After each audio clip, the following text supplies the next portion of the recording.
কি বলেছে দেখো, বিদ্যালয়ের এক সপ্তাহে পঞ্চম শ্রেণীতে উপস্থিত ছাত্রছাত্রীর সংখ্যার তালিকা নিচে দেওয়া হলো। এই তালিকা থেকে এরকম একটা ছবি ব্যবহার করব। এরকম একটা ছবি ব্যবহার করে আমরা 5জন ছাত্রছাত্রীর জন্য ব্যবহার করে আমরা চিত্রলেখ অঙ্কন করব।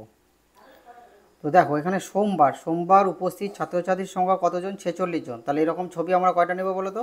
9টা। এখানে আমরা 9টা ছবি নেব। তোমরা কি করবে, এরকম করে দাগ টানবে, এরকম ছবি এখানে 9টা নেবে। তাহলে 5 লং 45 আর একটা থেকে যাবে। এবার আসলাম মঙ্গলবার। মঙ্গলবার তাহলে একটা ছবি যদি 5জন ছাত্রছাত্রী ধরি, তাহলে মঙ্গলবার আমি এখানে 8টা ছবি নেব। কয়টা ছবি নেব এখানে? 8টা। বুধবার বুধবারও আমি 8টা ছবি নেব। বৃহস্পতিবার আমি এরকম ছবি নেব কত? 5 7 35, 7টা। আর শুক্রবার নেব কয়টা? 9টা। 5 লং 45, 9টা ছবি নেব। আর শনিবার নেব 5 6 30, 6টা। তাহলে এরকম করে আগে দাগ টানবে, দাগ টানে এরকম ছবি এখানে কয়টা বানাবে? 6টা। এরকম 6টা ছবি বানাবে। আর মনে রাখবে এগুলো কিন্তু রুল দিয়ে তোমাদের বানাতে হবে। এরকম ছবি বানাবে কয়টা? 6টা। তো আশা করা যায় তোমরা এই অঙ্কটা বুঝতে পারলে। চলো এবার পরের অঙ্কগুলো দেখে নিই। শ্রেণীতে ইমরানের বার্ষিক পরীক্ষার বিভিন্ন বিষয়ে প্রাপ্ত নম্বরের তালিকা নিচে দেওয়া হলো। তথ্যগুলি চিত্রলেখের মাধ্যমে প্রকাশ করি। তাহলে আমি কি করব, এরকমভাবে ছবিটা বানাই নেব। তার সাথে আমি এখানে আরেকটা ঘর বানাবো। এরকম একটা ঘর বানাবো। তোমরা এরকম করে একটা ঘর বানাবে। তাহলে এরকম করে একটা ঘর তৈরি করবে।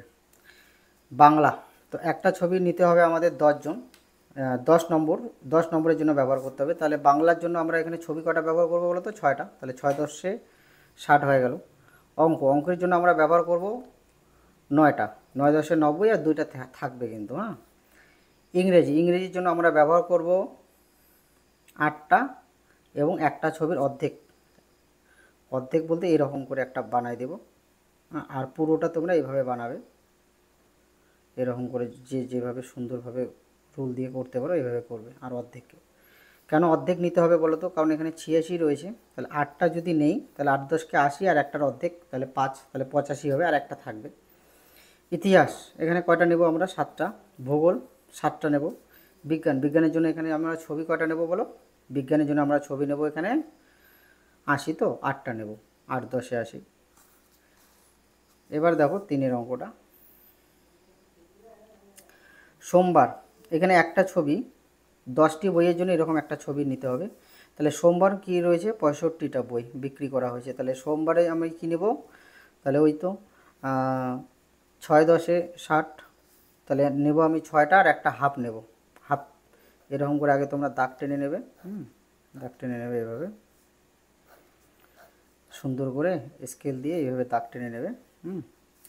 তাহলে এখানে আমরা এরকম ছবি ব্যবহার করব আমরা কয়টা?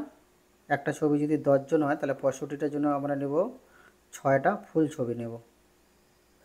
6টা ফুল নেব আর একটা হাফ নেব। এভাবে হাফ নেব, একটা হাফ নেব আর 6টা ফুল নেব।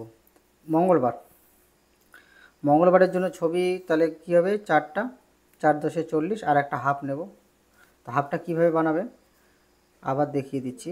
এটা ধরে নাও ফুল ছবিটা, এটা হচ্ছে পুরো ছবিটা, আর হাফ এরকম ছোট করে এইভাবে বানাই দেবে হাফ। তো এই হলো তোমাদের 188 পাতার অঙ্কগুলো। তো এর আগের ভিডিওতে আমি তোমাদের সামনের অঙ্কগুলো করিয়ে দিয়েছি। তোমরা যারা নতুন ওই অঙ্কগুলো দেখোনি, তারা অবশ্যই সেই অঙ্কগুলো দেখে নেবে। পরবর্তী সময়ে আমরা বাকি অঙ্কগুলো করে নেব। যারা বুঝতে পারলে তারা অবশ্যই ভিডিওটি লাইক করবে এবং চ্যানেলটি সাবস্ক্রাইব করবে।